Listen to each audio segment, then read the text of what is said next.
I had given up my whole athletic career because of OCD. At that time, I mean, I was in a documentary about living with OCD as a college student, was working with the men's basketball team as a student assistant. I was working with adults that I thought I could trust. They ended up, from day one bullying me about my OCD. Of, the behind the scenes of me being abused verbally, my phone's buzzing and it's news outlets like USA Today, Sports Illustrated, ESPN.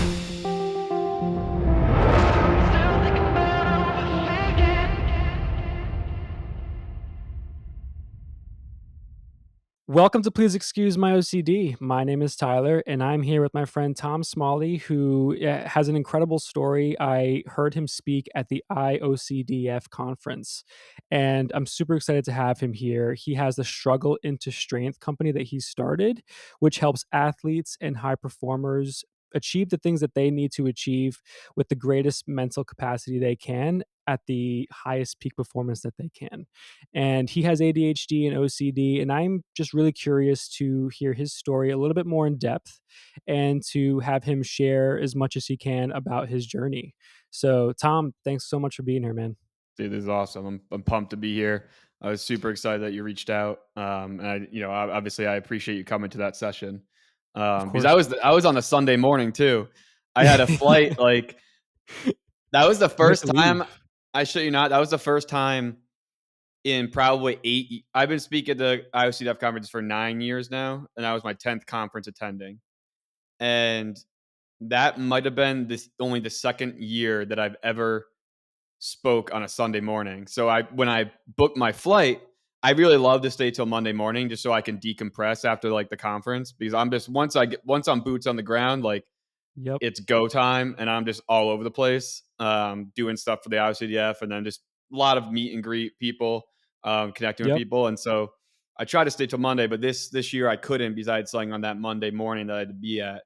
And so I booked my flight for Sunday and I get the schedule and it's like 9:45 to 11:30 is my last talk of the weekend and my flight is at 1:30.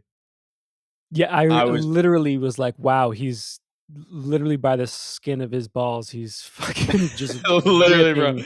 Bro, I had my suitcase like behind the stage and I was like, "Hey, Sydney has my information. If anybody has questions, email me and Yeah. I'll see y'all later. It was great talking."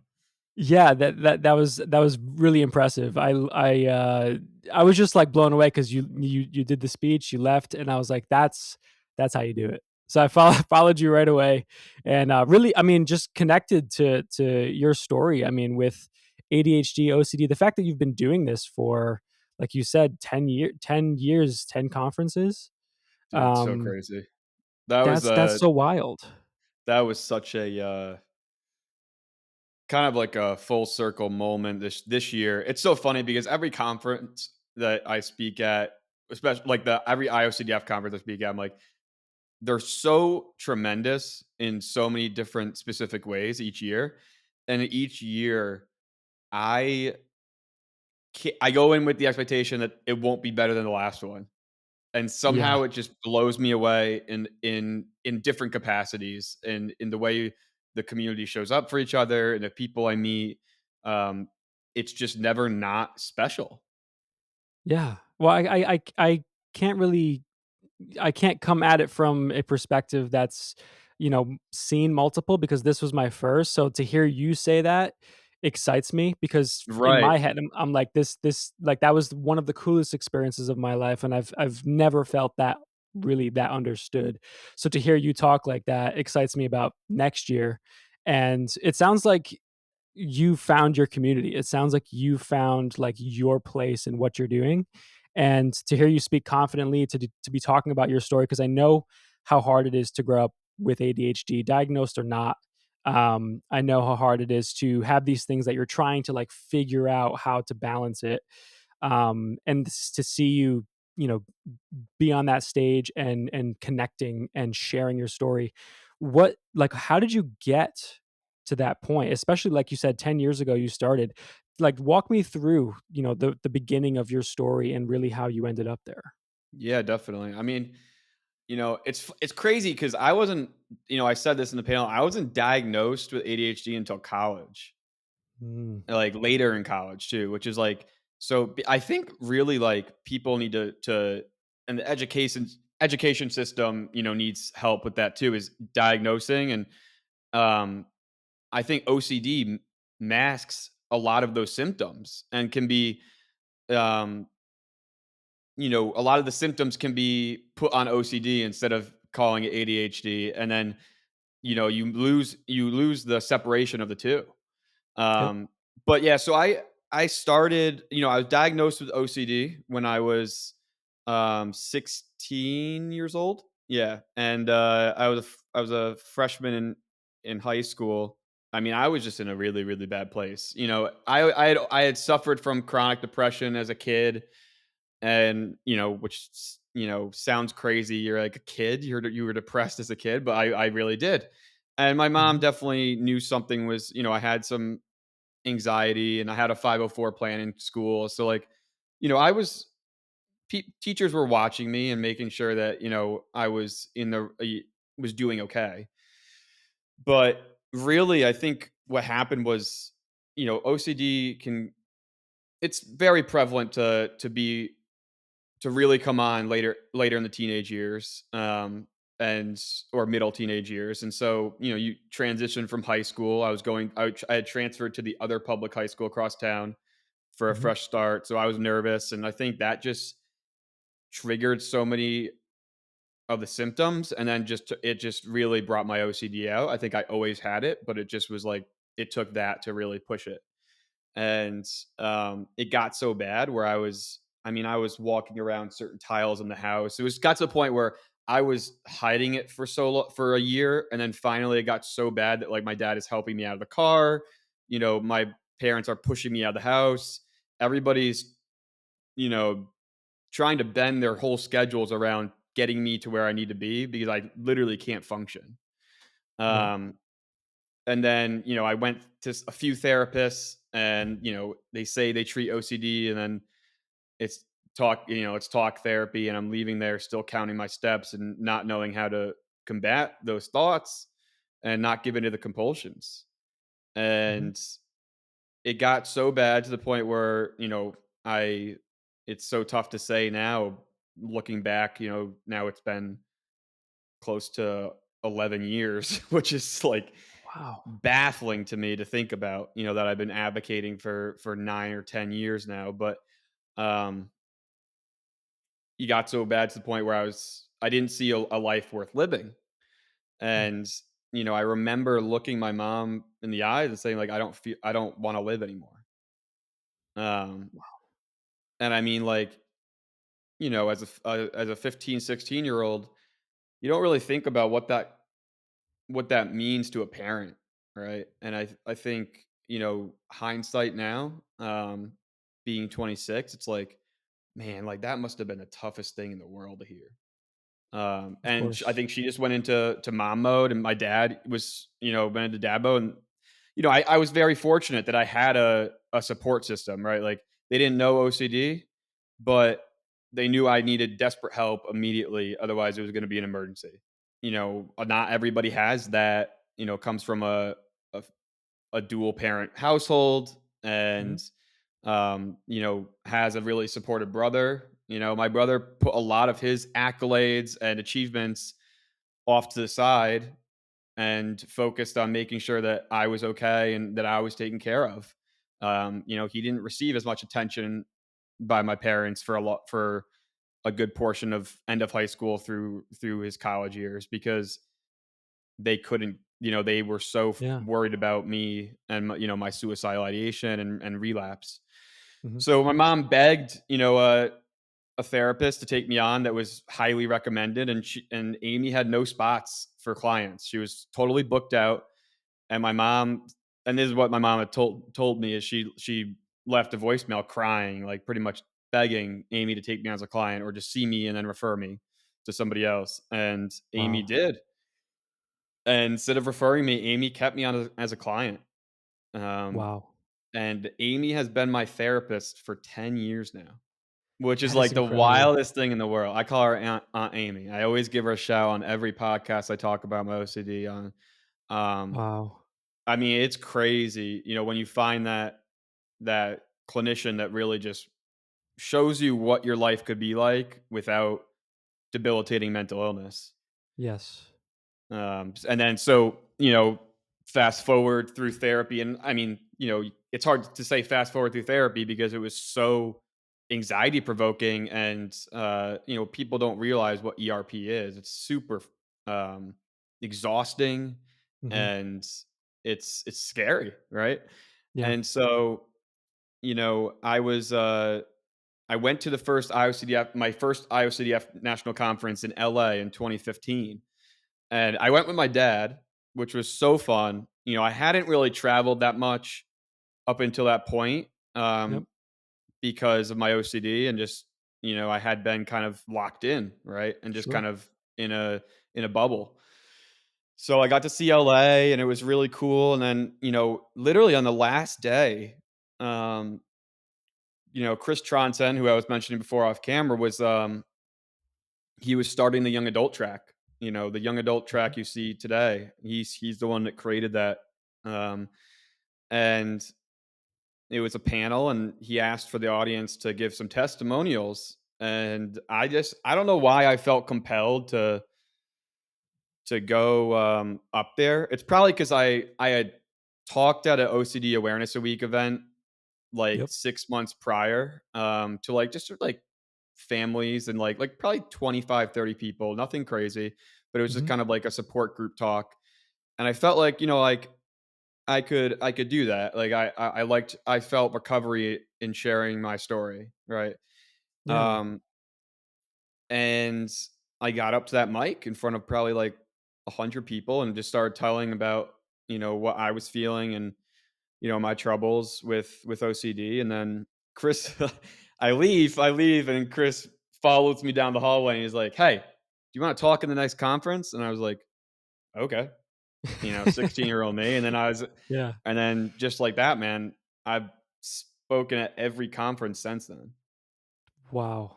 There was a situation, and I don't know if I shared this in the panel you attended, because it wasn't really relevant to the topic that we were Mhm. talking about. But there was a situation in college. I had given up my whole athletic career. I played, football, basketball, lacrosse.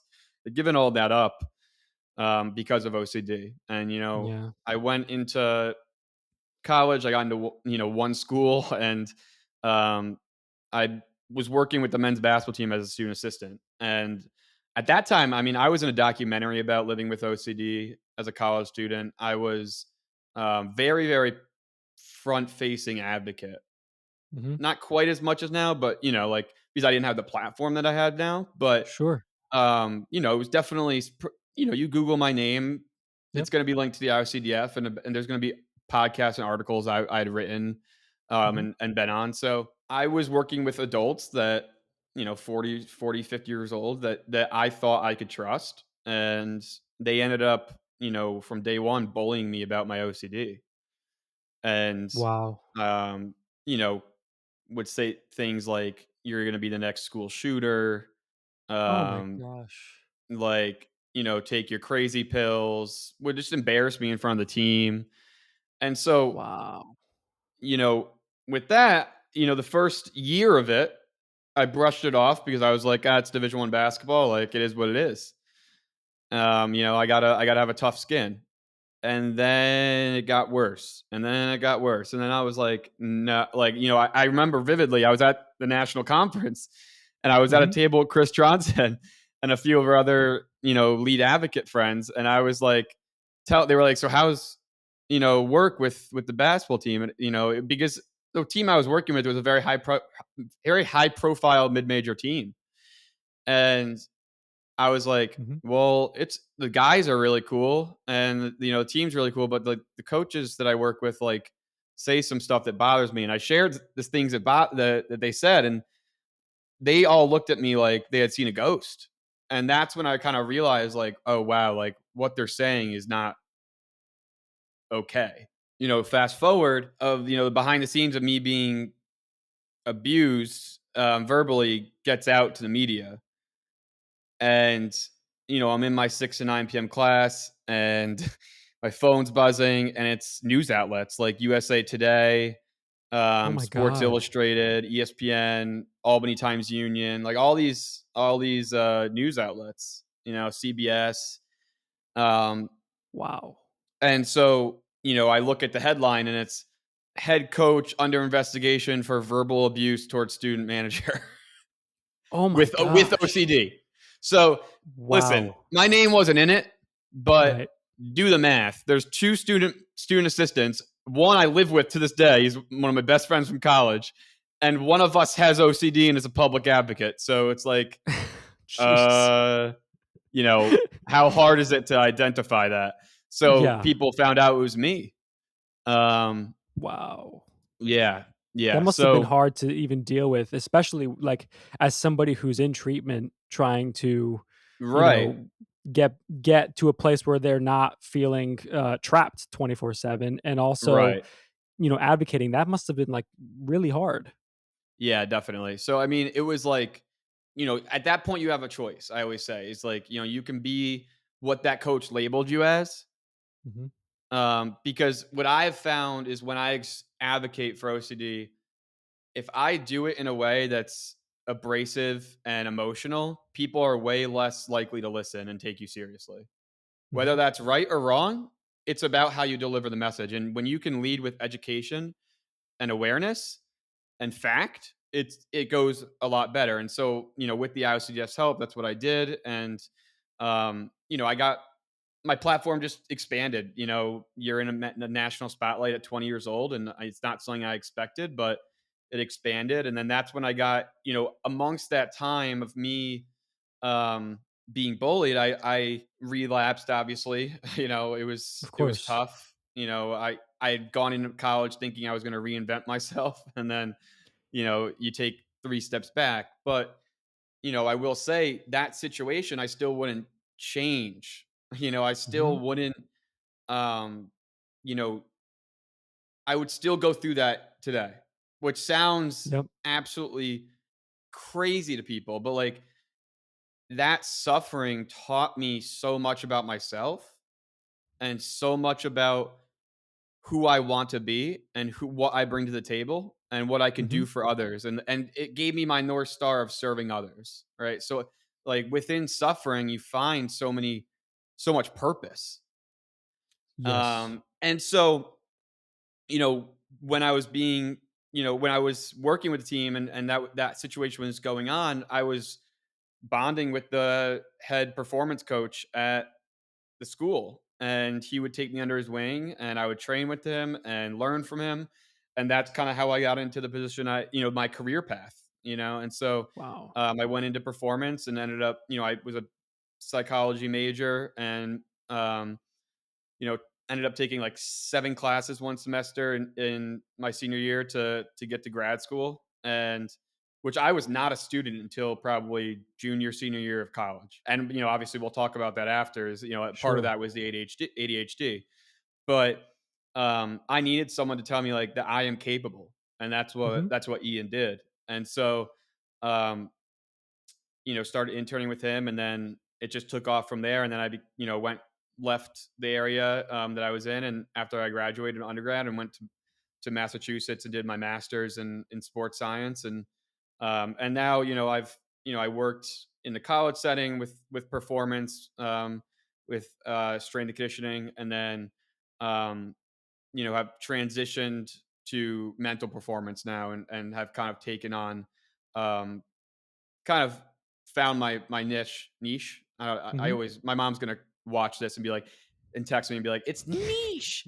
Um, but We don't sorry, mom. discriminate But here, man. We yeah. I found that kind of now. I really feel like at 26, like, all right, now I planted so many seeds, and it's like these things start to come together, and it's like, okay, now I can kind of see why I went through what I went through. Yeah, no, that's exactly what I'm hearing, is just it seems like everything formed together where you are now the person you are through those experiences, able to help other people because let's be honest, a lot of this when it comes to other people it doesn't stop. There are going to be more people who show up and um, they don't know how to express themselves because something might be taboo and other people may not accept them. And so this whole cycle that exists out there and has existed needs people like you, needs people to show up and say, "Hey, I've been there. Like this is what happened to me, and this is how I, rose from it." Really. So it sounds like all of this, you know, puts you exactly where you are right now, which is exactly where you need to be. And not saying like I'm not telling you where you need to be, but I think as somebody who knows what it's like to struggle with these things and knows how important it is to share our experiences and to step into the world of other people who are growing up and are afraid. This is necessary. 100%. So, No, and I agree with you. I am right where I need to be, and I think it's super tough with OCD to be reminded of that sometimes. And um, I think this year I've done a better job of, it wasn't like that situation was the last piece of adversity I hit, right? of course. It was between the age of 23 and 26. I had my ADHD diagnosis. Was fighting the US doping agency on getting my meds for competition. Um, you know, I I went through a a separation that was really tough.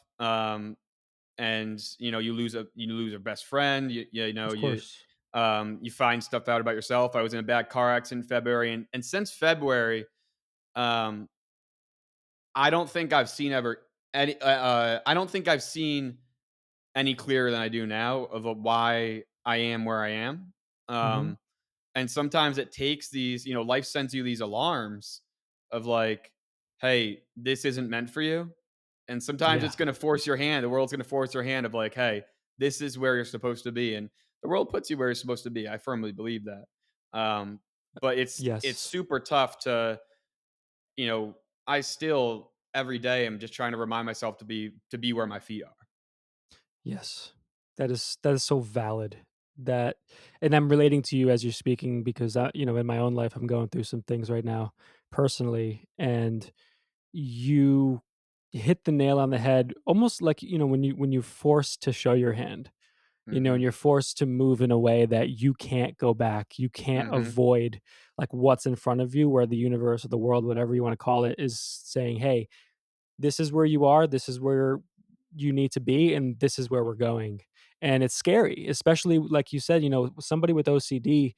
I want to talk about too, like your travel too, because that's something that I can relate to as well, is the fear of just going anywhere outside of your comfort zone.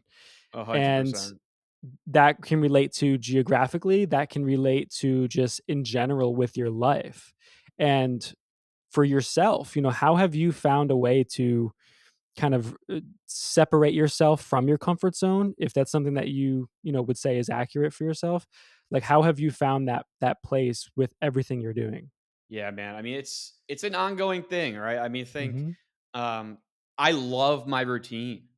Right? Yeah. Like, I was candidly, I traveled more in July than I have traveled in probably a year or 2 years, maybe even Wow. 3. I was going at conferences, speaking. I mean, 3 days of it was vacation on the Jersey Shore. So, I mean, like, and I was 4 or 5 different places in July. Like, it was Wow. crazy. And I am so routine oriented, and I know that about myself. I also know the other side of things of, hey, like, there's people that need me to serve them and to help them and to lead them where they don't know where they're supposed to go or look for. And I think, like, just knowing that there's hundreds of thousands of me, of who I was at 15 out there feeling lonely and feeling scared, it drives me to be out of my comfort zone and keep sharing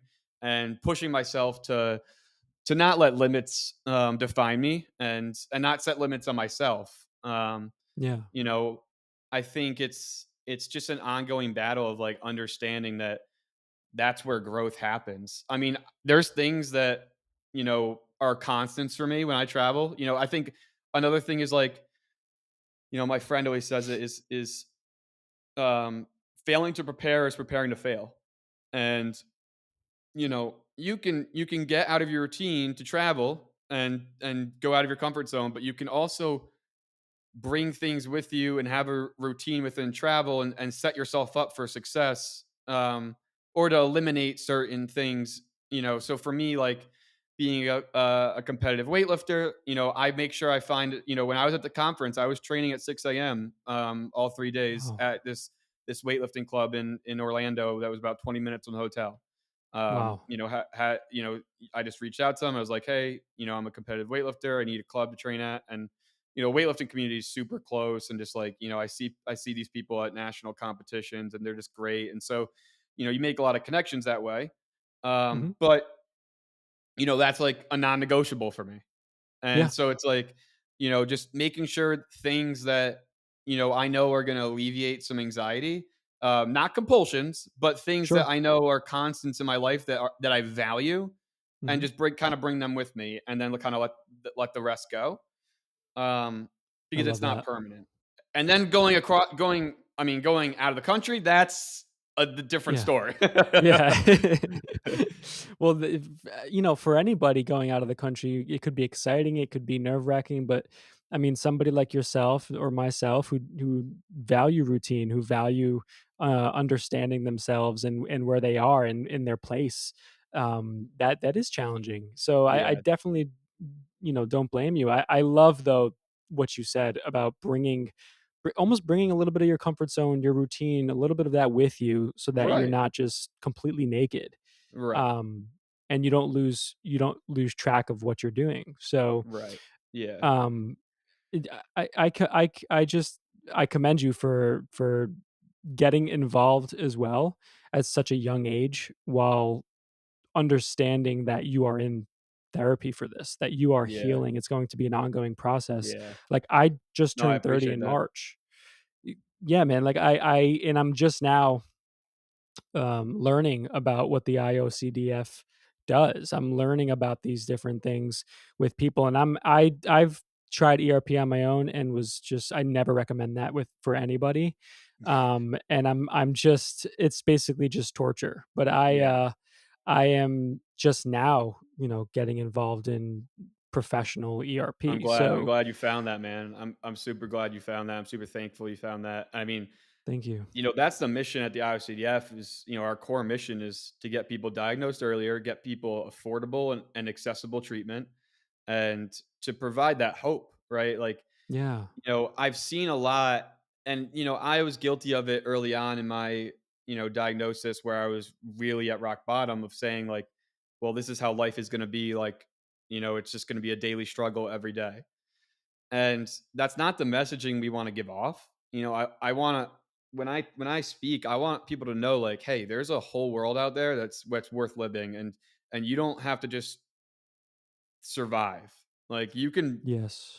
you can thrive and really, reach what you want to reach, and go after what you want to go after, because OCD shouldn't stop you. Is it going to be tough some days? Yeah, absolutely. I have some really bad days. Last Wednesday I was just like, just having one of those days of my OCD where it was just super tough. But then you rely on those disciplines and those principles that you've learned, Yeah. in therapy, and sometimes it gets you through, and most of the time it does, and sometimes it's harder than others. But that doesn't mean there's not hope, and that there's not a whole world that's worth living, and a whole life that's worth Yes. living. And I think that's just kind of like, every time I talk now is like, hey man, I want people to know like, yeah, it's a struggle sometimes, and you're gonna face challenges, and like, life is not without suffering, right? Like, everybody 100%. suffers to some degree, Yep. and my suffering isn't worse than your suffering, and your suffering isn't worse than my suffering. Suffering is suffering, right? Yes. And but that doesn't mean there's no hope in that suffering, and that then you can't overcome that. And I think that's kind of, a portion of when I talk, I want people to understand. 100%. And I totally agree with you. I think we can get fixed on or fixated on our problems and feel uh not I guess hopeless would be a word, but also out of control. Like we don't have control on our within ourselves in our lives, and I think that's when things can feel 10 times worse. And so 100%. when you're talking to like athletes, like with your the LLC struggle into strength, when you started that company, helping them mentally, did you expect that to be the ultimate goal, or No. did you kind of stumble into that? I kinda stumbled into it, and I mean, I always have gravitated towards that side. A lot of the talks I give is mental health and athletes, but, um, I was still a strength coach. I Mm, still, I'd always emphasized mental performance and mental health in my athletes that I worked with, so I was pretty well versed in talking about it from just based off my own experience, but, um, that was kinda what I gravitated towards too, but I was, it's funny actually. I was in a situation. I was working at a school, and it was an interim position, and I thought I was going to get promoted. And before I got promoted, I went on a podcast and talked about my mental health, mhm. and it was public. And then the athletic director, the AD, came to my office that day before I was setting up for football's training session and said, like, we need you to take that down. Like, we can't have our athletes seeing like your mental health journey, and like we don't want, you need to tell us Wow. before you're going to do that stuff. And bro, I shit you not, I handed in my resignation that day. Wow. And a lot of my supervisors were, past supervisors and mentors were like, dude, that's like, you know not a good Wow. idea. Like, just stick it out. And I was like, no, like, I don't want to be anywhere that doesn't accept me for me. And the athletes were devastated to see me go. You know how many messages I got after that? Like, where are you going? Wow. It was Yeah. devastating. And I couldn't tell them why I was leaving. I was, Wow. and like for 2 years, I had to just like kind of like be like, oh, I left because, I was contracting, like, and Wow. and then finally, I went from there to another school, and then Mhm. I came back to the Albany area, the capital region, which I love it here. I'm from Connecticut originally, but obviously did my undergrad in this area, left for a little while, and then ended up coming back to this area. It just felt like home. A lot of my connections and people are here now. Yeah. Um, but I became director of performance for a training facility, and that's when I built Struggle and Strength, and really all it was at first was just online programming and like strength and conditioning for athletes, and some consulting, and then just mental health advocacy. And Wow. then as I got further and further into my role in that at that facility, I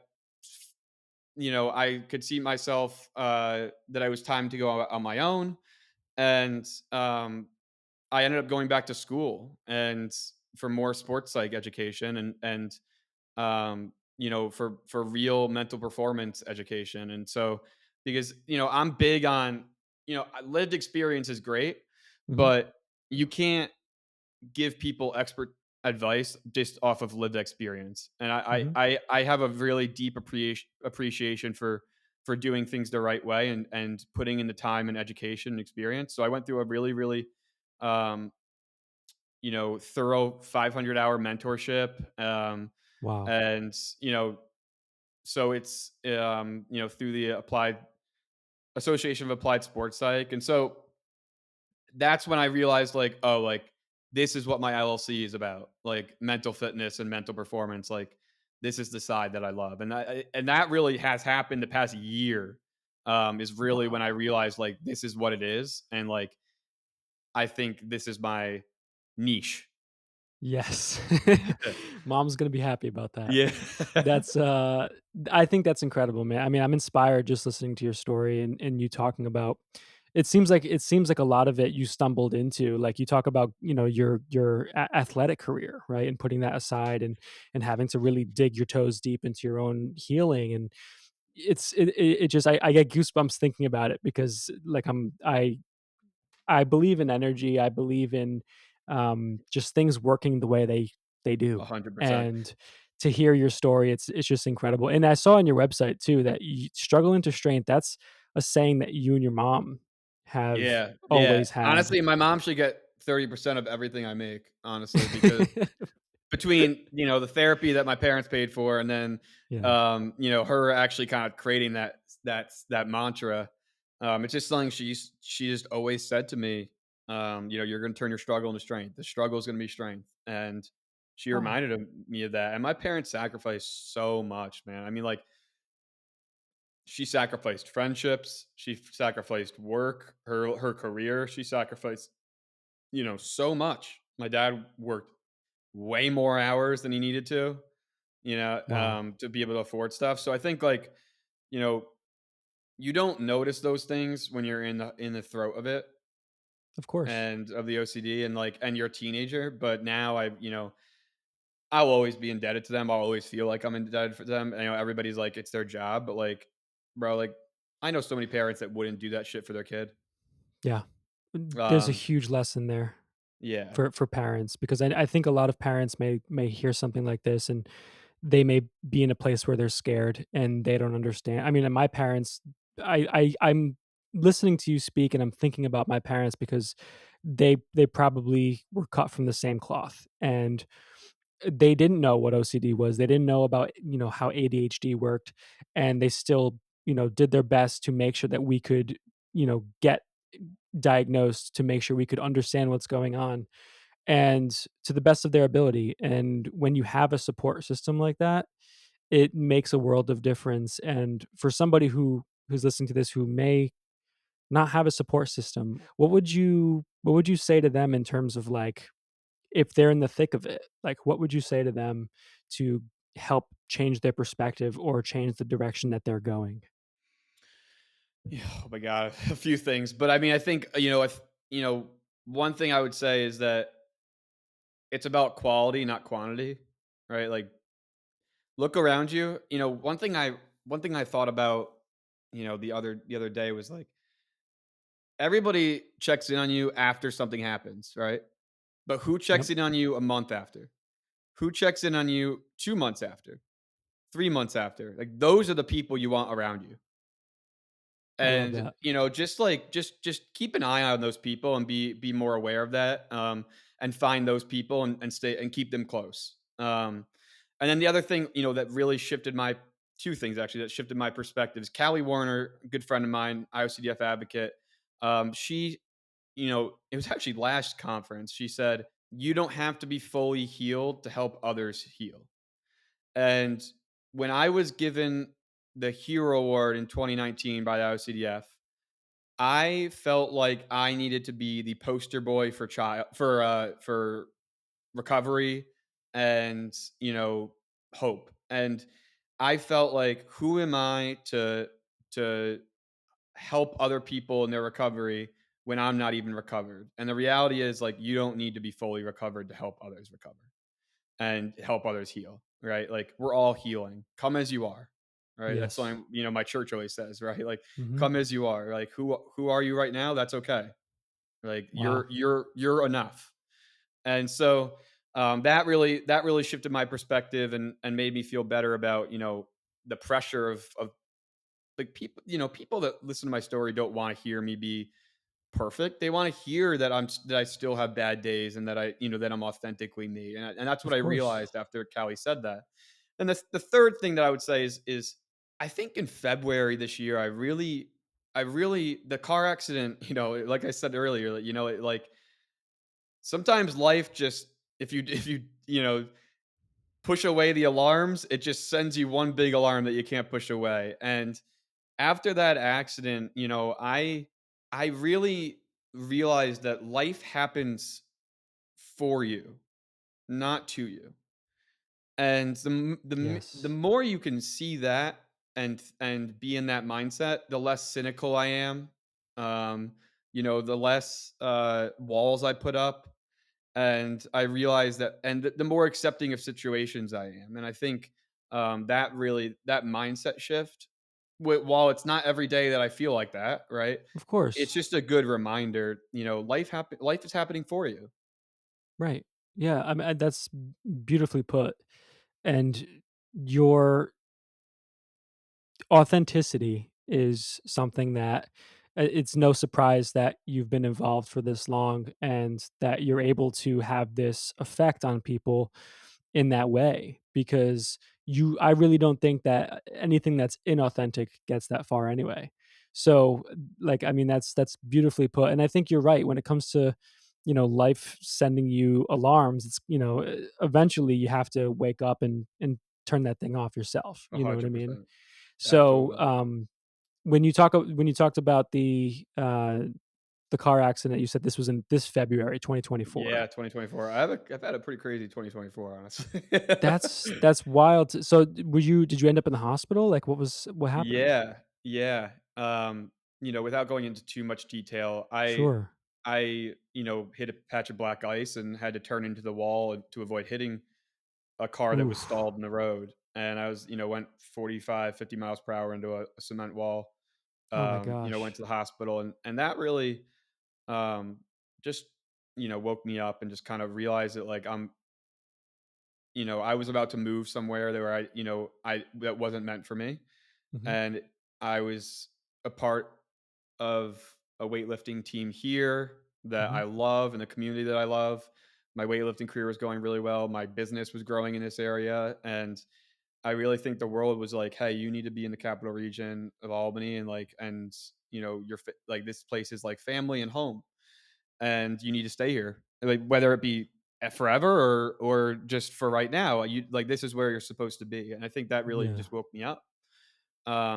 But it's crazy because I was actually competing 2 weeks later in Ohio, and during the that month, I was battling the U.S. doping agency about getting my therapeutic use exemption for Adderall, Oh my because gosh. in American Open finals in the December before that February, I had to compete without my Adderall.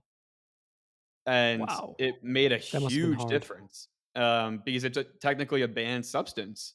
Um, and so they pretty much were like, "You can't take it." And so obviously I'm a rule follower, so I lifted without it. And that was the first time I hadn't taken Adderall like regularly in like probably like 3 years. It was like I felt like I was a zombie. It was the craziest thing in the world, and I felt like my sensory overload was nuts. Mhm. My ability to concentrate and focus was like just non-existent. It was crazy, dude.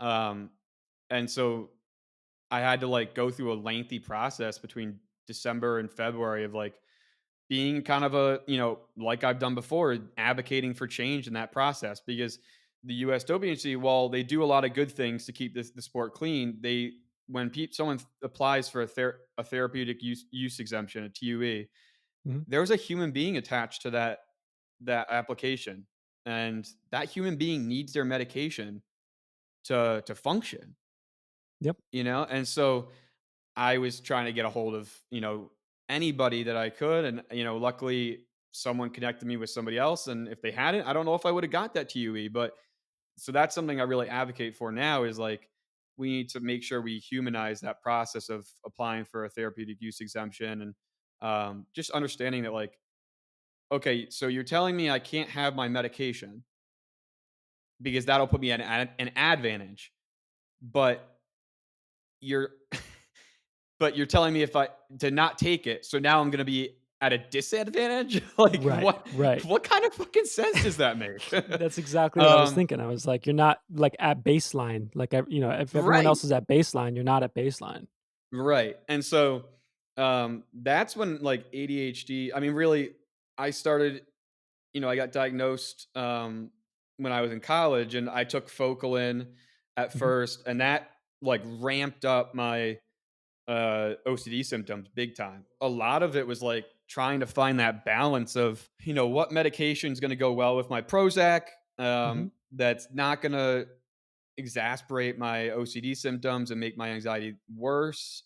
Yep. And the worst part is it's trial and error. Luckily, with stimulants for ADHD, it's instant, right? Like when I had Yeah. to like work through getting my medication for SSRIs, it was like, all right, we'll see you in 4 weeks and see if you Yeah. feel good. And then we'll have to Yes. change it if you feel suicidal. And it's like, what? Yeah, it's scary, man. It's very scary. It's I know, very and they're scary. like, "Yeah, just hang in there," and you're like, I remember being at the psychiatrist, and he said the exact same thing, and I literally thought to myself, like, "What if I'm not here by then?" Right. Like, Like, it's oh, so you're just terrifying. banking on me, like, being totally okay, like, in Yeah, 4 weeks? Like, yeah, it's crazy. wild. It's just a crazy system, and I know, there's not really much they can do for it, but it's Yeah, definitely, um, the combination of the OCD and the ADHD just, like, it's tricky. It's yeah, super tricky, and, a lot of it I think a lot of the A I think OCD affected my daily life. mhm, ADHD really affected me as a student. yep, And I think that really crushed me, in high school, not knowing I had ADHD, mhm, and then in college, up until that point, I was advocating for my OCD, but I wasn't advocating for my ADHD, and I think there's just a big difference.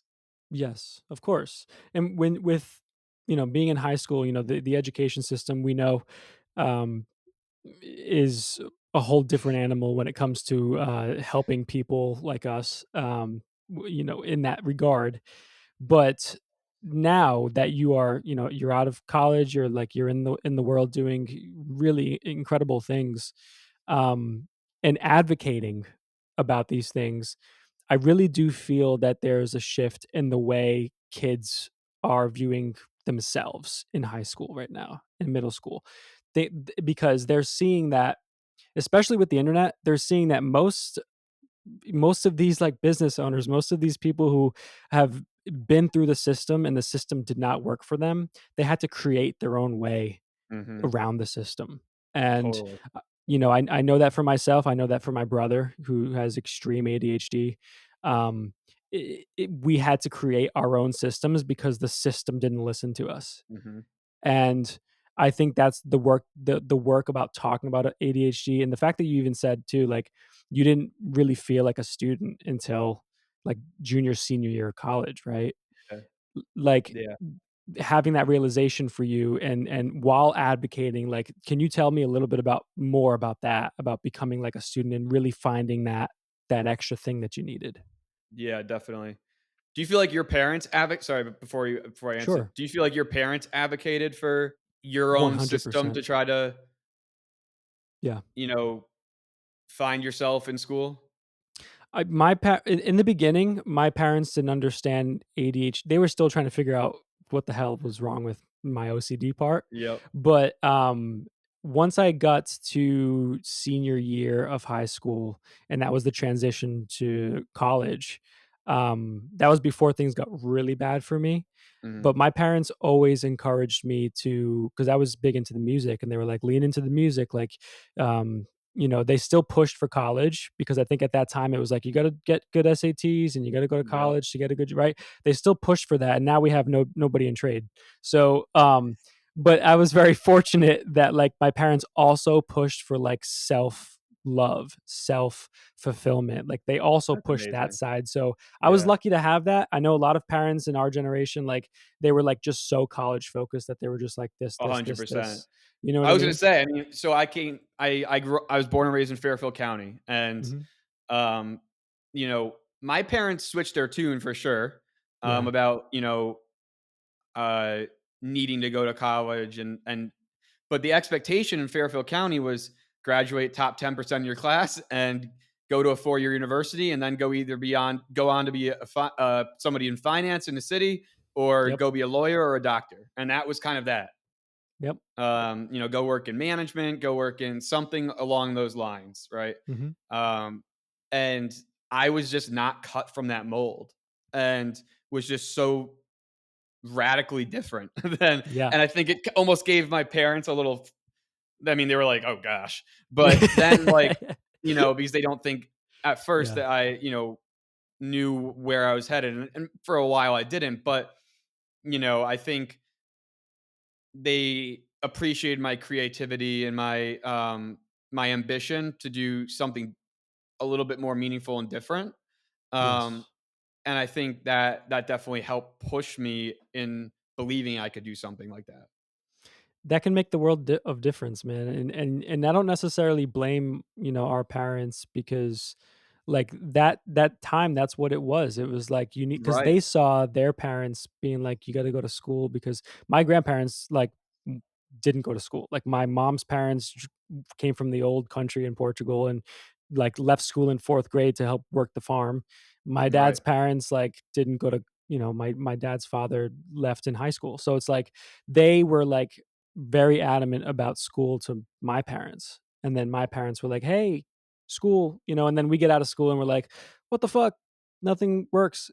yeah, So, you know, literally, but, yeah, to go back to that point about, finding your own path and really, embracing your the superpower, because it really can be, especially with ADHD, is, the way our brains work are just, it's different. It's not 100%. conventional. It doesn't mean that we're weak, or it doesn't mean that we can't function. We just function differently. Right, And, right, mix that with OCD, it is a cocktail for sure. I have quite a few friends with both, and they were misdiagnosed through the yeah, years. yeah, Um, definitely.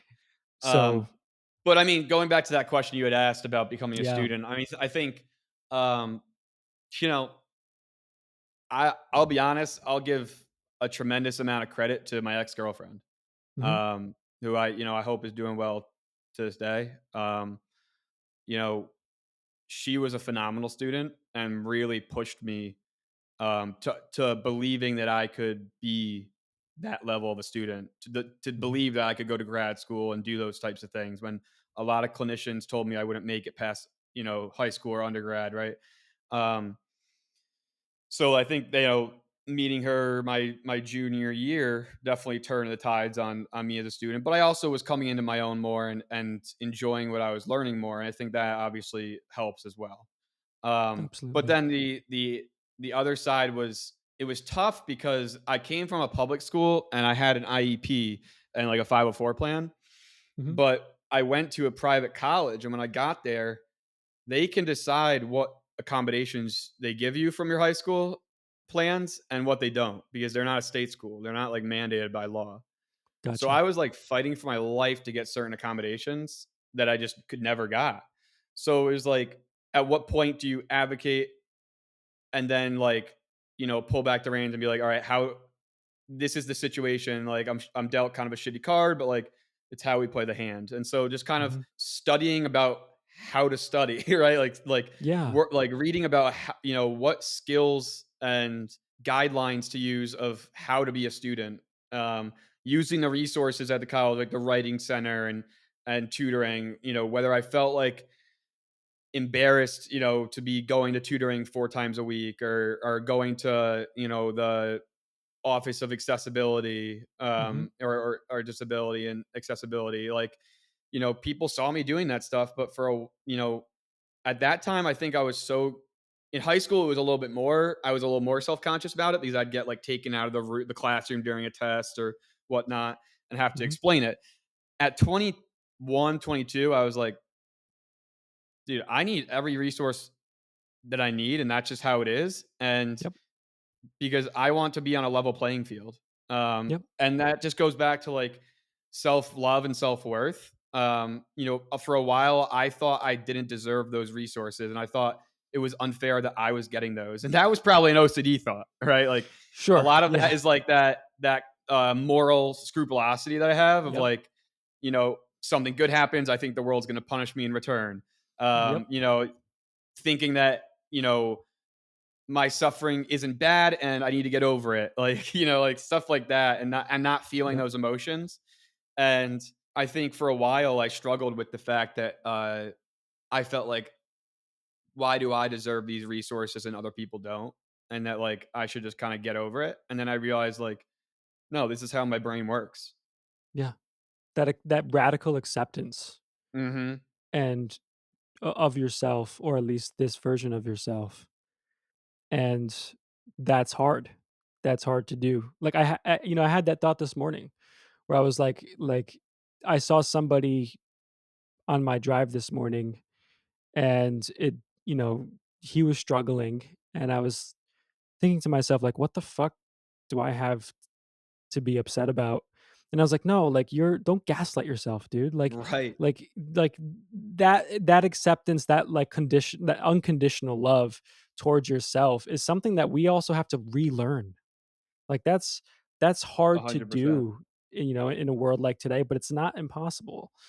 And I think Yeah, that's important to drive home. I think that's important, and it seems like in the definitely. work that you're doing, you're you can't do that work without self-compassion. You can't do that work 100%. without teaching people that. And so, doesn't mean you're gonna be perfect every day, like you said earlier, No. right? You're not gonna wake up every day and be like, "I love myself." It's just, it's a practice throughout your life, Yeah.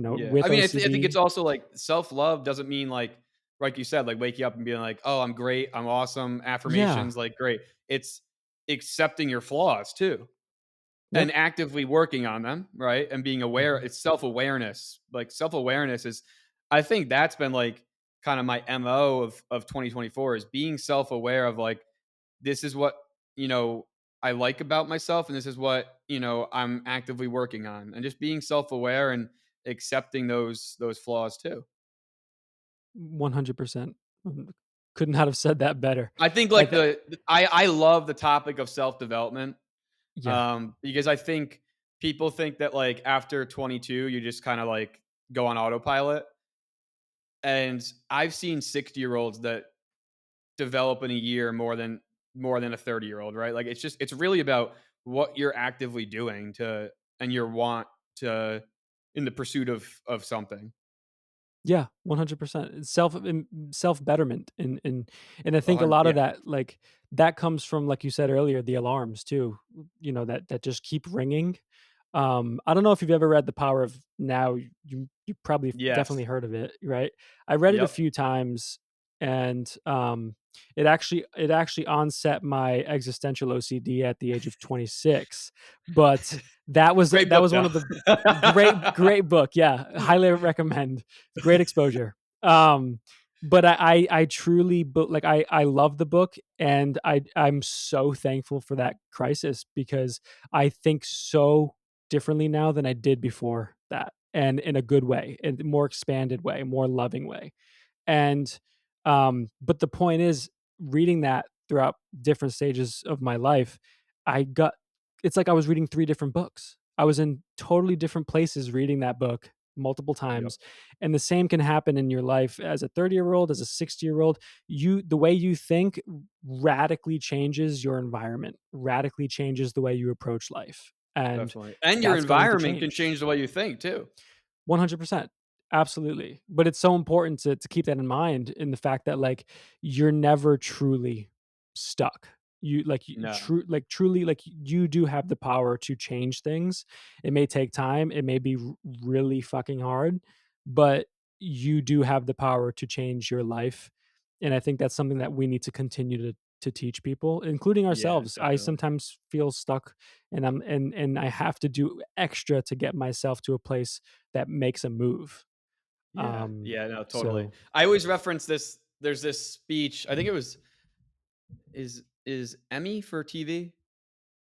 yes, yes. Okay, yeah. So I think it was Matthew McConaughey's either Emmy or Golden Globe, Mhm. and it was about who his hero is, and he I says love his that. hero is himself 10 years from now, and Yep. that like I watched that when I was like in college, and that like totally flipped me upside down. I was like, man, like what am I chasing? I'm never gonna be my hero, Yeah, but that keeps me chasing something. yeah. It's beautiful. Yeah, I know, I it's love that, love that. Yeah, it's such a It's good speech, and his voice is just fucking iconic too, so it's just 10 times better because it's him. Yeah, no, it's so true. But I that speech is one that it's so funny you brought him up, because I listen to that speech when I'm really, really going Mhm. through it. And it has such a quality to it that hits you, and it's true. I mean, it's also humility. It's realizing that you're never just gonna, arrive at this, like, utopia of who you are. It's just you are who you are, and you're gonna Right, continue to change and evolve, you know? right. I So, think people get a have a lot of trouble with they set a goal and they don't reach it right away, and or within the time frame that they set that goal for. And the reality is, like, a lot of those goals can still be reached. It's just not necessarily, it might not happen in the time frame that you wanted it to happen. Right. And a lot of times, when you plant the seeds is not when you eat the fruit, right? And I think people have a misguided judgment on, like, oh, like, if I put in the work, I'm gonna, today I'm gonna eat tomorrow, and it's like, bro, you might not eat for 3 fucking years Yeah. with that work you're Yeah. putting in. I mean, and I've learned that through my sport of weightlifting. Like, I got my athletic career back 3 years ago. And for a year, I was putting in this work and I was like, man, I'm seeing such diminishing returns. And then it sparked me and I was like, oh, like, it's going to happen. It's just a matter of time. And you just have to keep kind of stacking the days. And like, but that's when people quit, right? People quit Yeah. when you don't. I think we obviously live in a world where instant gratification is such a prominent um, thing in our lives. So I think the minute you start not seeing a return that gives you that serotonin boost, it's like, "Oh, never Yes. mind, I'm done." Yep.